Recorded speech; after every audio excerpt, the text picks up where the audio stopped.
ഇന്ന് സെപ്റ്റംബർ 7 ഇന്ദ്രജാത്ര നേപ്പാളികളുടെ ജീവിക്കുന്ന ദൈവം പുറത്തിറങ്ങുന്ന ദിവസം. അപ്പോൾ എന്തായാലും ഞാൻ ഇന്ന് അവിടെ പോയി കാണുമെന്ന് നിങ്ങളുടെ കമൻറ്റുകൾക്കും എല്ലാം ഞാൻ റിപ്ലൈ തന്നിരുന്നു. അപ്പോൾ ഒരുപാട് വന്ന പേഴ്സണൽ മെസ്സേജുകളെല്ലാം ഇന്ന് പോയി കാണണമെന്നായിരുന്നു. ഇതാട്ടോ ആ കുഞ്ഞ് നേപ്പാളികളുടെ ജീവിക്കുന്ന ദൈവം.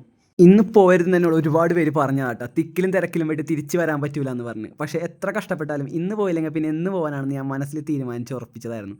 അതുകൊണ്ട് തന്നെ ബസ്സൊക്കെ പിടിച്ച് ഞാൻ അവിടെ എത്തിയപ്പോൾ തന്നെ ഒരു നേരമായിട്ടാ. ഇത്ര തിരക്കുള്ളൊരു ദിവസം ഞാൻ നേപ്പാളിൽ കണ്ടിട്ടില്ല കേട്ടോ. ഇവരെല്ലാവരും ആ ജീവിക്കുന്ന ദൈവത്തെ കാണാൻ വേണ്ടി വന്നതാണ്. അതുമാത്രമല്ല, ഇവരെ പോലെ തന്നെ ഇന്ന് നേപ്പാളിലെ എല്ലാ വിശിഷ്ട വ്യക്തികളും ഇന്നിവിടെ എത്തും ഇത് കാണാനായിട്ട്. ഇവിടെ മൊത്തം പോലീസുകാരെ കൊണ്ട് നിറഞ്ഞിരിക്കുക കേട്ടോ. എല്ലാ സൈഡിലും പോലീസുകാരുണ്ട്. ഈ കാണുന്ന ഈ ജനസാഗരം മൊത്തം വന്നിരിക്കുന്ന ആ ജീവിക്കുന്ന ദൈവത്തെ കാണാനാട്ടാ, ആ പെൺകുട്ടിയെ കാണാൻ. അപ്പോൾ ഞാനും ഈ തിക്കിലും തിരക്കിലും തള്ളി കഷ്ടപ്പെട്ട് ഈ കാണുന്ന കടൽ കണ്ട മനുഷ്യരുടെ ഈ കടൽ. ബട്ട് ഞാൻ ഒരുപാട് വൈകിപ്പോയി, അതുകൊണ്ട് കാണാൻ പറ്റുന്നൊരു പൊസിഷനിലായിരുന്നില്ല.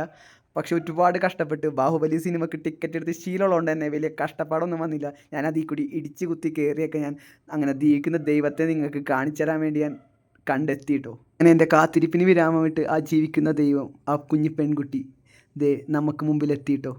ഒരുപാട് കഷ്ടപ്പെട്ടിട്ടാണെങ്കിലും എനിക്ക് കാണാൻ പറ്റിയപ്പോൾ ഒരുപാട് സന്തോഷമായി. ഇതാണ് കേട്ടോ ആ ജീവിക്കുന്ന ദൈവം. ഈ കുഞ്ഞിൻ്റെ കണ്ണിൽ നോക്കിയപ്പോൾ സത്യം പറഞ്ഞാൽ എനിക്ക് സങ്കടം കേട്ടോ വന്നത്.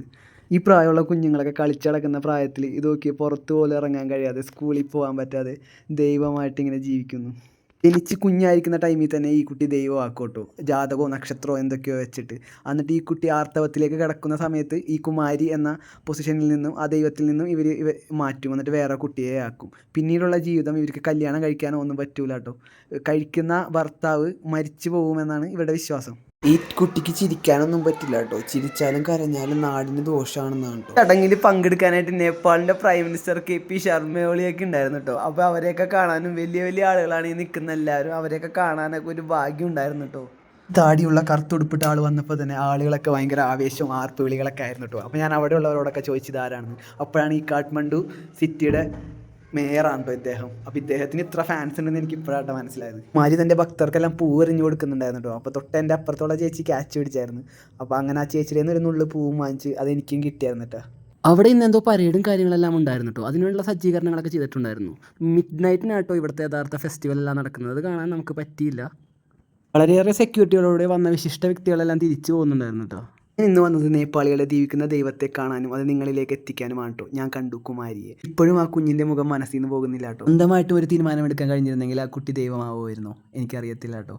കുട്ടികളുടെ കൂടെ കളിക്കുവാനും സ്കൂളിൽ പോകാനൊക്കെ ഉള്ള ആഗ്രഹം അവർക്കും ഉണ്ടാവുകയില്ലേ. ഇപ്പോൾ നേപ്പാളിലെ പുതിയ വിശേഷങ്ങളും യാത്രകളും രുചികളും തേടിയിട്ടുള്ള നമ്മുടെ യാത്ര മുന്നോട്ട് പോവുകയാട്ടോ. എല്ലാവരും കൂടെ നിൽക്കാൻ സപ്പോർട്ട് ചെയ്യുക. അപ്പോൾ അടുത്ത വീഡിയോ കാണാം. Okay, by.